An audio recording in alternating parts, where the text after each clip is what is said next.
The Internet in the year 2009. We send emails, make calls over the Internet, and discuss topics we take an interest in. Even our banking is going virtual. But what we take for granted today was only a vague idea 50 years ago. In order to understand how we got this far, let's go back to 1957, when everything began. Before 1957, computers only worked on one task at a time. This is called batch processing. Of course, this was quite ineffective. With computers getting bigger and bigger, they had to be stored in special cooled rooms. But then the developers couldn't work directly on the computers anymore. Specialists had to be called in to connect them. Programming at that time meant a lot of manual work, and the indirect connection to the computers led to a lot of bugs, wasting time and fraying the developers' nerves. The year 1957 marked a big change. A remote connection had to be installed so that the developers could work directly on the computers. At the same time, the idea of time sharing came up.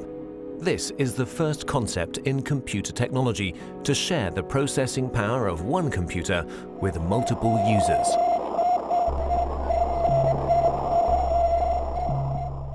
On October 4th in 1957, during the Cold War, the first unmanned satellite Sputnik 1 was sent into orbit by the Soviet Union. The fear of a missile gap emerged. In order to secure America's lead in technology, the US founded the Defense Advanced Research Project Agency in February 1958. At that time, knowledge was only transferred by people. The DARPA planned a large-scale computer network in order to accelerate knowledge transfer and avoid the doubling up of already existing research. This network would become the ARPANET. Furthermore, 3 other concepts were to be developed, which are fundamental for the history of the Internet. The concept of a military network by the RAND Corporation in America. The commercial network of the National Physical Laboratory in England. And the scientific network Cyclades in France. The scientific, military, and commercial approaches of these concepts are the foundations for our modern Internet. Let's begin with the ARPANET, the most familiar of these networks. Its development began in 1966. Universities were generally quite cautious about sharing their computers. Therefore, small computers were put in front of the mainframe. This computer, the Interface Message Processor, took over control of the network activities, while the mainframe was only in charge of the initialization of programs and data files. At the same time, the IMP also served as interface for the mainframe. Since only the IMPs were interconnected in a network, this was also called IMP subnet. For the first connections between the computers, the Network Working Group developed the Network Control Protocol. Later on, the NCP was replaced by the more efficient Transmission Control Protocol. The specific feature of the TCP is the verification of the file transfer. Let's take a short detour to England. Since the NPL network was designed on a commercial basis, a lot of users and file transfer were expected. In order to avoid congestion of the lines, the sent files were divided into smaller packets, which were put together again at the receiver. Packet switching was born.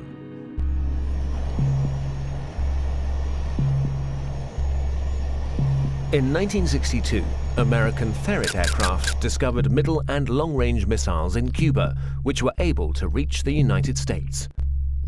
This stoked fear of an atomic conflict. At that time, information systems had a centralized network architecture.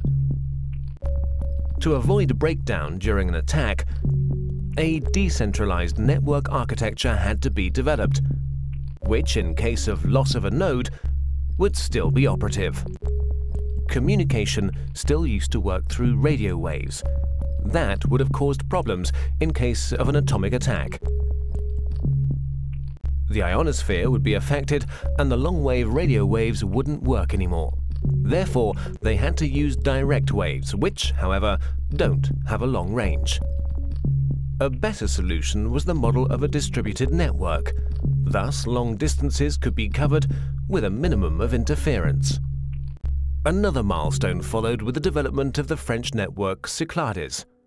Since Cyclades had a far smaller budget than ARPANET, and thus also fewer nodes, the focus was laid on the communication with other networks. In this way, the term Internet was born. Moreover, Cyclades' concept went further than ARPA's and the MPL's. During communication between sender and receiver, the computers were not to intervene anymore, but simply serve as a transfer node.